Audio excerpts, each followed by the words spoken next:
Champion লিগের match, বার্সেলোনার সামনে আরও একটি বড় পরীক্ষা এবং এই পরীক্ষাটা কিন্তু সেই পরীক্ষা না, এই পরীক্ষাটা বরুসিয়া ডর্টমুন্ডের বিপক্ষে এবং শুধু বরুসিয়া ডর্টমুন্ডেরই বিপক্ষে না, এই পরীক্ষাটা কিন্তু বরুসিয়া ডর্টমুন্ডের যে মাঠ, তাদের নিজস্ব যে মাঠ সিগন্যাল ইদুনা পার্কে, যে মাঠটাকে বলা হয় অ্যাওয়ে টিমের প্লেয়ারদের জন্য একটা নরক, যে মাঠে যেই টিমের প্লেয়াররা একটা বিপক্ষ দলের প্লেয়ারদের জন্য নরক বানিয়ে ফেলে মাঠটাকে, তাদের যে কর্মকাণ্ড, তাদের যেই ব্যবহার, তাদের যে টিস, তারা যে ধরনের স্লোগান ব্যবহার করে, সেটাকে বিপক্ষ দলের প্লেয়াররা অনেক সময় চাপ হিসেবে নিয়ে ভেঙে পড়ে।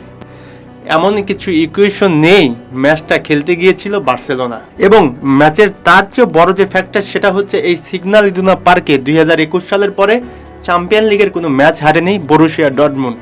অন্যদিকে হ্যান্সি ফ্লিকের এই ভাঙাচোরা টিমটা, ভাঙাচোরা বলছি এই কারণে, কারণ এই টিমটা কিন্তু আপনার প্রত্যাশা মতো আপনার ফিফা উইন্ডোর পরে কিন্তু পারফরমেন্স করতে পারছে না এবং অ্যাওয়ে ম্যাচে কিন্তু খুবই দুর্বল। তবে সকল ইকুয়েশনকে লাথি মেরে দূর করে দিয়ে ম্যাচটা জিতে নিয়েছে বার্সেলোনা 3-2 গোলে।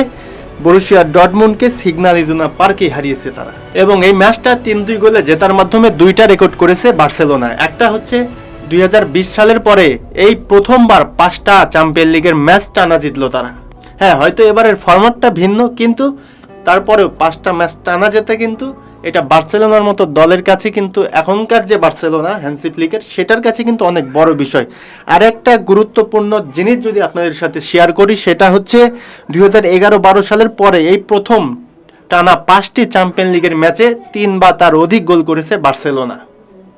এখন এই জায়গাতে আপনারা হিসাব করুন 2011-12 সালের আপনার সেই পেপ গার্দিওলার আন্ডারের বার্সেলোনা এবং বর্তমানের যে হ্যান্সি ফ্লিকের বার্সেলোনা, এটা যদি আপনি দুইটার যদি একটা কম্প্যারিজন করেন, কখনোই কিন্তু মিলবে না। এই দুইটা বার্সেলোনা কিন্তু যদি এক জায়গায় দাঁড় করানো হয়, বর্তমানে হ্যান্সি ফ্লিকের বার্সেলোনা আমার মতে কোনো পাত্তাই পাবে না। সেখান থেকে এখন সব কিছু ইকুয়েশন মেলানোর পরে যদি একটু ম্যাচটা নিয়ে কথা বলতে চাই, সেটা হচ্ছে এই ম্যাচে যে খেলাটা বার্সেলোনা খেলেছে, সেটা কি তাদের আপ টু দ্য মার্ক, নাকি অনেক কিছু পাওয়া না পাওয়ার আছে? চলুন খুব ছোট্ট করে আলোচনা করি। আপনি যদি এই ম্যাচে বার্সেলোনার সকল প্লেয়ারের একমাত্র ইনাকি পেনা বাদ দিয়ে যদি প্রত্যেকটা প্লেয়ারের আপনি সার্চ দিয়ে যদি তাদের রেটিংটা এই ম্যাচে দেখেন, দেখবেন তাদের সবারই পারফরমেন্স কিন্তু ভালো ছিল।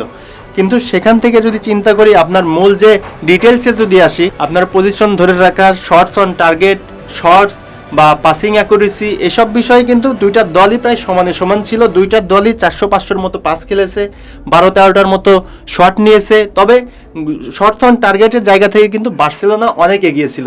বার্সেলোনা শটস অন টার্গেট নিয়েছে 8টা, সেখানে কিন্তু Borussia Dortmund shots on target নিয়েছে কিন্তু 3টা।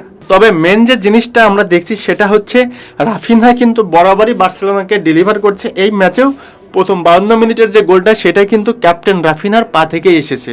বার্সেলোনার বর্তমানে যে অফসাইড ট্র্যাপে ফেলিয়ে যে দলকে, বিপক্ষ দলকে যে চাপে ফেলার বা তাদেরকে গোল থেকে বঞ্চিত করার স্টাইল, সেটাতে কিন্তু আস্তে আস্তে আমরা দেখছি একটু হলেও ছিদ্র ধরছে। এই ম্যাচে বার্সেলোনা হয়তো বিপক্ষ দলকে, বরুসিয়া ডর্টমুন্ডকে 6টি অফসাইডের ট্র্যাপে ফেলেছে, কিন্তু আমরা যেটা বারবারই দেখছি যে পাউ কুবার্সি এবং ইনিগো মার্টিনেজ একটানা খেলার কারণে কিন্তু ক্লান্ত ভাব লক্ষ্য করছি। অন্যদিকে যদি আপনি লেফট ব্যাক, রাইট ব্যাকের কথা বলেন, আমি মনে করি যে এই ম্যাচ অনুযায়ী যেহেতু সিগন্যাল ইদুনা পার্কে ম্যাচটা ছিল, সেক্ষেত্রে কিন্তু আপনার লেফট ব্যাক বা রাইট ব্যাক কুন্দে এবং আপনার বালদের কথা যদি বলেন, তারা কিন্তু আপ টু দ্য মার্কই পারফরমেন্স করেছে। তবে পুরো ম্যাচ জুড়ে যার কথাটা না বললেই না, সেটা হচ্ছে লামিন ইয়ামাল। দেখুন, লামিন ইয়ামালকে এক সাইডে সরিয়ে যদি আপনি চিন্তা করেন, এই বার্সেলোনা টিমটা কিন্তু আপনার সাধারণ একটা মানের মতো টিমই, কারণ এই বার্সেলোনার অ্যাটাক থেকে শুরু করে পাসিং সব ধরনের জায়গায় কিন্তু এই 17 বছরের একজন ছেলে লামিন ইয়ামাল নেতৃত্ব দিচ্ছে। তো এই জায়গা থেকে যদি চিন্তা করেন, লামিন ইয়ামাল না থাকার কারণে বার্সেলোনা যে জিততে পারেনি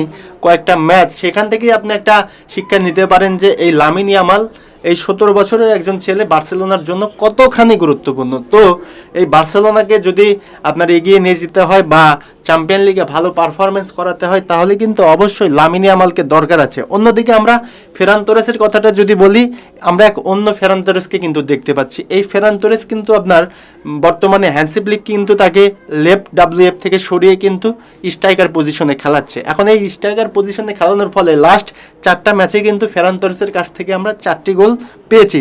তো এখান থেকে আমরা একটা জিনিস বুঝতে পারি যে যেহেতু লেভানডস্কি তার বয়স হয়েছে এবং সে কিন্তু একভাবে খেলে যাচ্ছে, সেই জায়গা থেকে যদি আমাদের একটা বড় টাকা খরচ করে যদি একটা স্ট্রাইকার স্ট্রাইকার কেনার থেকে যদি আমরা ফেরান তোরেসকে স্ট্রাইকার পজিশনে মানে ইউজ করতে পারি, সেখান থেকে কিন্তু আমরা চ্যাম্পিয়ন লিগ বা লেভানডস্কির উপর থেকে কিছুটা চাপ সরে যায়। তো বন্ধুরা, সব কিছু সরিয়ে 6 ম্যাচে 5টি জয় নিয়ে চ্যাম্পিয়ন লিগে কিন্তু এই মুহূর্তে লিভারপুলের পরেই দ্বিতীয় অবস্থানে আছে বার্সেলোনা। কিন্তু তাদের যে চিন্তার বিষয় হচ্ছে সেটা হচ্ছে গত 2টি ম্যাচে কিন্তু হ্যান্সি ফ্লিককে ছাড়াই বার্সেলোনাকে শুরু করতে হবে, ডাগ আউটে কিন্তু হ্যান্সি ফ্লিক থাকতে পারবে না।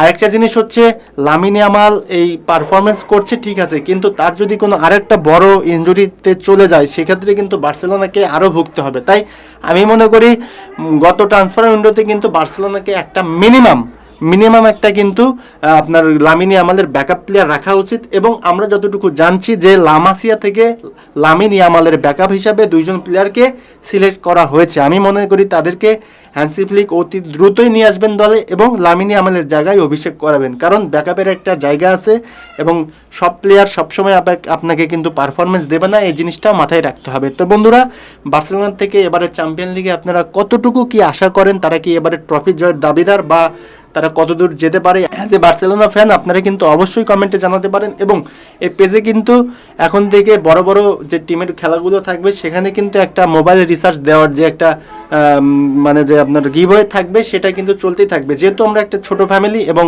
আমারও সেই ধরনের ইয়ে নেই, সেখান থেকে আমি চেষ্টা করবো যে সবাইকে একটু অংশগ্রহণ করে আপনারা সবাই যদি আমার এই কমিউনিটিটাকে একটা বড় করতে পারেন সেক্ষেত্রে আমি অনেক খুশি হব। ধন্যবাদ।